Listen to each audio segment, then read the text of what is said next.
Hey guys, Daniel Mar1228 here, and today is going to be a review of iOS 11 and on the iPad Mini 4.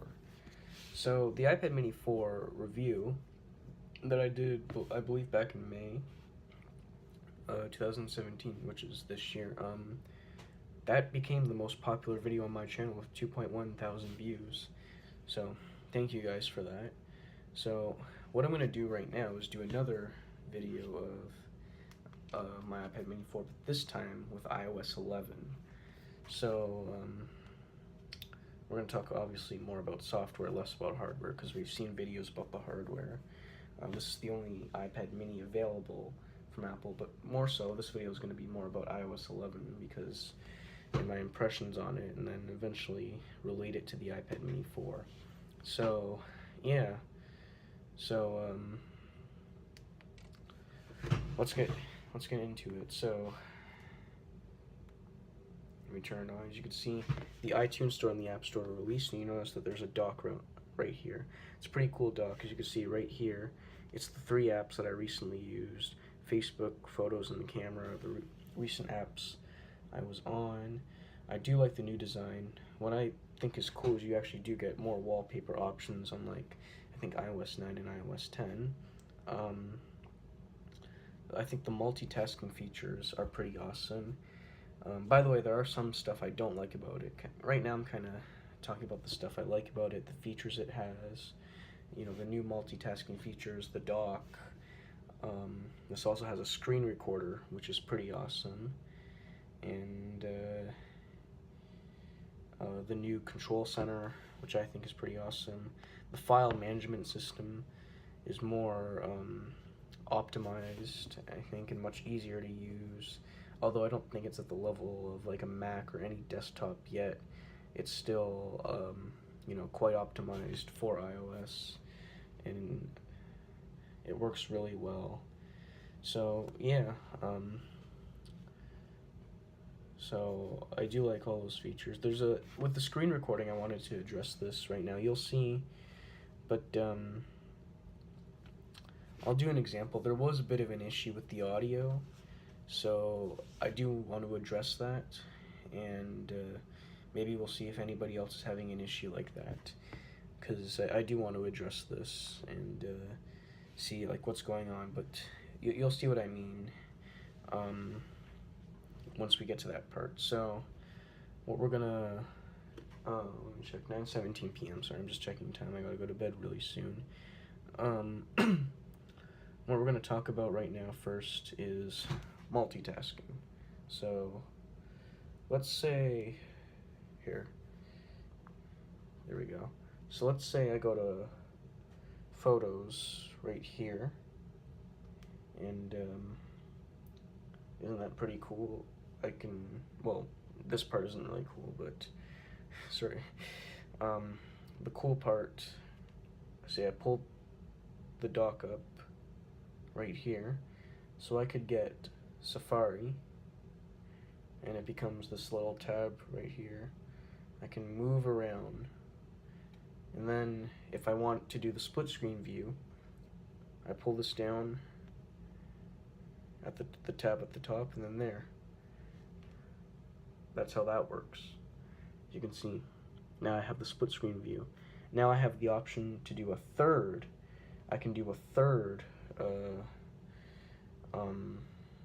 window, or yeah, third window. Although I can't like use it like 1, 2, 3. You'll see what I mean. So I pull up the dock, and then let's get the file management thing. I place it towards the middle, and there I have the file management thing.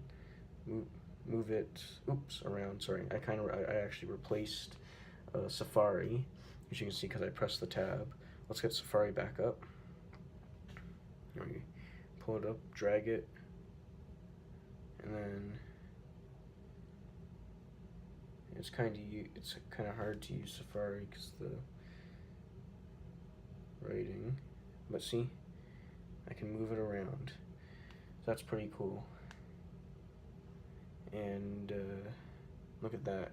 And the cool thing is that, here, let's take a look at the, see, this is the new control center. isn't that cool? It's still, oops, sorry, I accidentally put my finger there. Isn't that cool? It still has the split screen the split screen window, as you can see right there. So I can go back to it and still be in split screen mode. But yeah, so that was multitasking.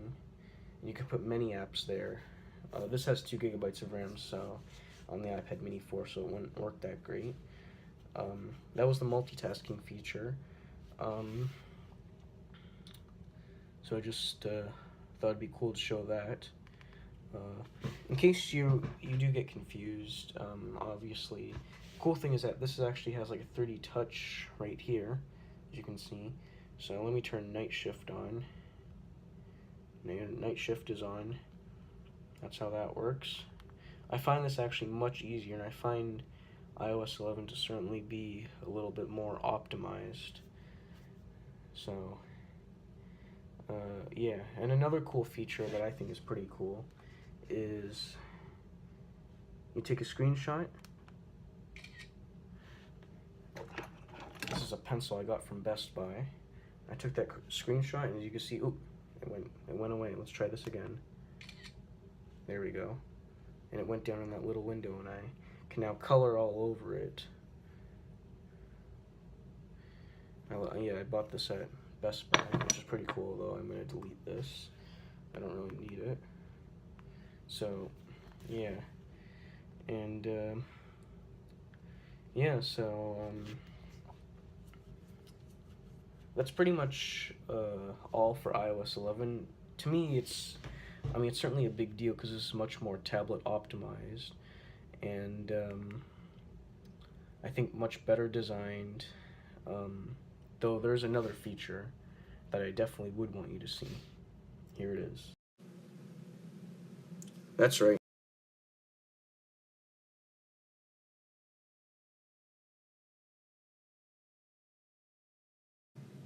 See, you have to have Minecraft open already, and then go into the control center, press the, as you can see, the record button, and then go into here. And then we'll press play, and then I guess I'll show you this for now. We're not going to do the full thing. We're going to go on that little roller coaster I made.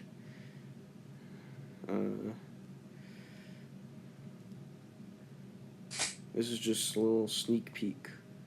You see, this is the roller coaster I made right here. Let's go down here. Yeah.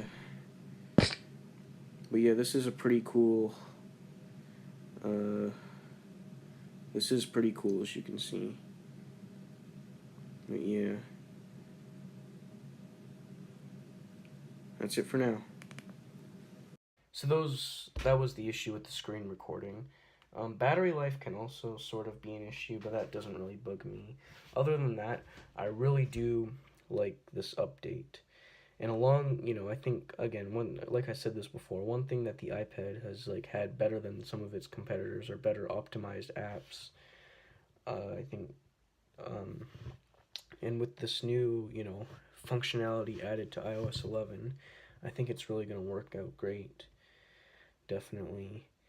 And yeah, the screen recorder, one thing cool, but it's actually built into the software, which is pretty cool.